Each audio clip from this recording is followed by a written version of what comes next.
Welcome back, everyone. I really am excited to introduce you all now to Dan Kaplan, Farmer Dan, as he likes to be called. He's a lifelong meat lover whose favorite meal is a good burger. Founded Heartstone Farm due to his distrust of supermarket meat. Aspiring to be a farmer from his childhood in Kansas, Dan achieved this dream after a 45-year career as a serial entrepreneur. He has founded, built, and operated and sold companies in technology, media, marketing, and green energy sectors. Now he's a farmer. Dream come true. Dan, we're excited to have you on the show. Welcome. We're thrilled to have you. Sorry, Dan. I apologize. I was We're hiding in thrilled. the out in the pasture there. We're thrilled to have you here. Welcome. Let me invite you to take it away here. Great. Well, thanks, Devin. I appreciate the introduction. As Devin mentioned, I'm called Farmer Dan, and y'all ought to call me that because that's what people know me as. But like he said, before I was Farmer Dan, I was serial entrepreneur Dan. I've spent 45 years being an entrepreneur, built a bunch of companies, sold them, and the exits added up to over $300 million. I loved my career and I was good at it, but to be honest, there was something missing. And to understand that, if you don't mind, I'd like you to travel back with me nearly 60 years. My family was living in Kansas at the time. I was 10 years old, and my best friend, David, lived 2 doors away. And every Sunday after church, David and his parents would drive out to visit his grandparents on the farm that his ancestors had homesteaded a century before. And one Sunday, he invited me along. And for the next 3 years, until my family moved away, I went with him every single Sunday. Now, the farm wasn't prosperous. This was in 1961, and the old farmhouse that they had still didn't have running water. I loved going there. I loved helping out with the chores. But you know what I really remember is this: the food. We had dinner in the afternoon at a big round table in the middle of the kitchen. I had never tasted food this good. It was fresh, right from the farm. You know what I especially remember was the chicken. It was killed that morning. It was that fresh. And it was so good, and it was so flavorful. That childhood experience left me aspiring to be a farmer. It was like an itch that wouldn't go away. And so 10 years ago, after I'd sold my last business, my girlfriend and I bought a farm in Maine. That first year, we bought 5 cows. And we followed all these regenerative practices. We moved them every day to a new pasture. We didn't apply fertilizer. The first year, 4 of the cows got pregnant, and we ate the other one. And man, was she delicious. We shared the meat with friends and family, and they all said the same thing. So the next year, we bought more cows and started selling the meat. Well, one thing led to another. And like I said, I'm a serial entrepreneur.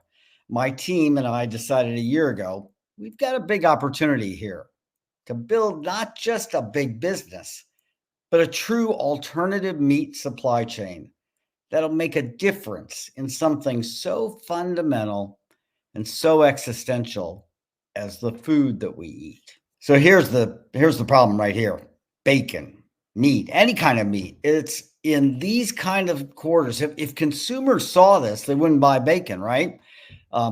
These animals are in inhumane conditions. They're shot full of antibiotics and growth hormones, and it's just not right.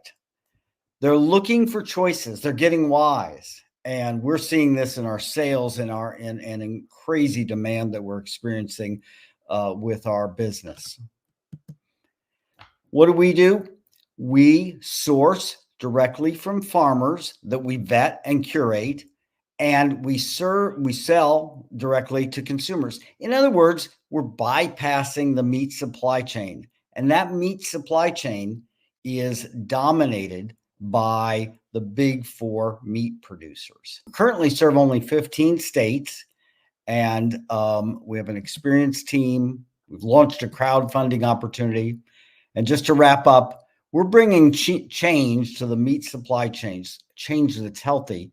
And we invite you to join us as a co-owner of Heartstone Farm. Excellent. Thank you very much. Great presentation. Great presentation. Oh, we're really thrilled to have you here. Let me bring our judges into the room now so that they can ask you some questions. Maybe we could begin with Tawana. Tawana, do you have a question for Dan? I do. Farmer Dan, first of all, well done. I'm a meat lover. So you won my heart with some of those images. Wait, Tawana, I've got a ribeye steak with your name on it here. Don't play with me, Dan. Don't play. So you're in 15 How about states. a filet? See, you're in 15 states currently. What's the plan for expansion, and how do you maintain your values as you grow? Two great questions there. So we currently ship from our own fulfillment and warehouse here in Maine. But in order to expand nationwide, we'll be utilizing third-party logistics companies that we've already started working with, so that we can get a center in New Jersey and a center in Salt Lake City that can serve all the different parts of the country. And so we're setting those up as we speak. In terms of the values, which are really to kind of work with smaller farms, there's so many farms out there that are struggling and trying to find a way and are committed to quality. I think that absolutely we have to, that's a key. If I think about what's our challenge, it's maintaining the quality and the standards, because that's really what we're here for. Very good. Thank you. Sure. Leah, if you've got a follow-up question for Farmer Dan. Yes, it's actually the first time I'm hearing that customers are buying fresh meat online. Can you tell us, who are your typical customers? Who are the people jumping into this new way of buying meat? Yeah, so really fueled by the pandemic, right? When there was a meat shortage, people went looking for where am I going to get my meat? And so I think that changed a lot of consumer habits. And really what we're seeing, 55% of the customers that we're gaining were previously buying meat at a supermarket. And I think what's happening is that consumers are becoming increasingly aware of what that meat has or doesn't have and the conditions those animals were raised in. And they're willing to, we're really good at shipping meat. It's like we take a lot of pride in that, and it's going to arrive at your door in great, condition, because people are nervous about it. Right. So I think that consumers are becoming increasingly aware of that. And, as they're buying groceries, as they're buying other things online as well. So we have some competitors that are doing really well that are helping us by, marketing themselves as well. Excellent. Florence, do you have another question? Yeah, it's about the expansion opportunity. So I also love meat, as Tawana does, but there might be those who are also looking for veggies. And there are some competitors out there that do that. Is that a market that you're looking to get into, or are you solely meat focused? So absolutely, we're looking for and have already, for instance, we sell, there's a company in Maine that makes gluten-free pies called the Maine Pie Company. We sell their pies. We sell soups from a company called the Hurricane Soup Company, and they use our ground beef in it.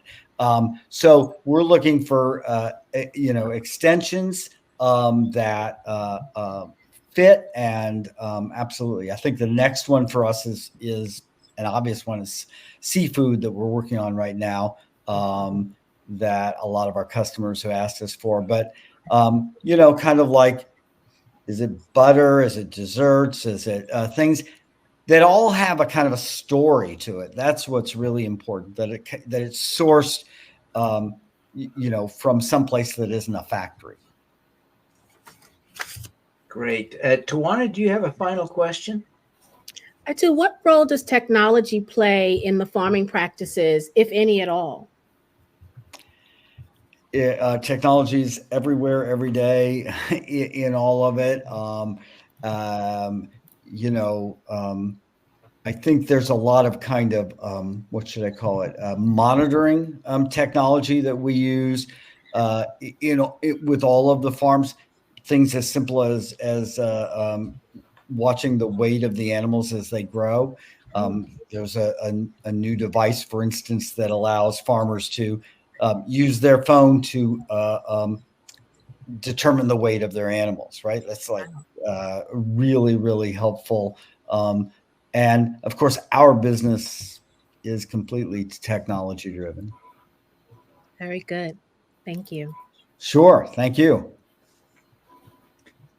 Excellent. We've got some great questions now coming in from the audience. Let me go to Jimmy John. He's asked a trifecta here, but let's go one at a time. He says, is your goal to go nationwide like the other meat shippers like Butcher Box? So Butcher Box is a national operation that is basically buying commodity product and kind of marketing it as somewhat better. That has really, we would like to be nationwide to serve customers everywhere, but it's really critical. There's no purpose for us being in business if we're not sourcing from the farm and from farms that meet our standards. And so just buying commodity meat that you sell to a consumer, that's not the business that we're in. Should I answer the other questions? Well, let me read them just so that everyone can hear them. But would you ever sell to the big four meat producers?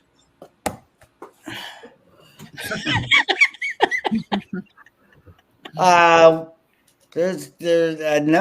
What would be the point? I mean, I'm sorry, I shouldn't be dismissive of the question. No, because that would be, one of those big four is owned by a Chinese family, another's owned by a Brazilian family.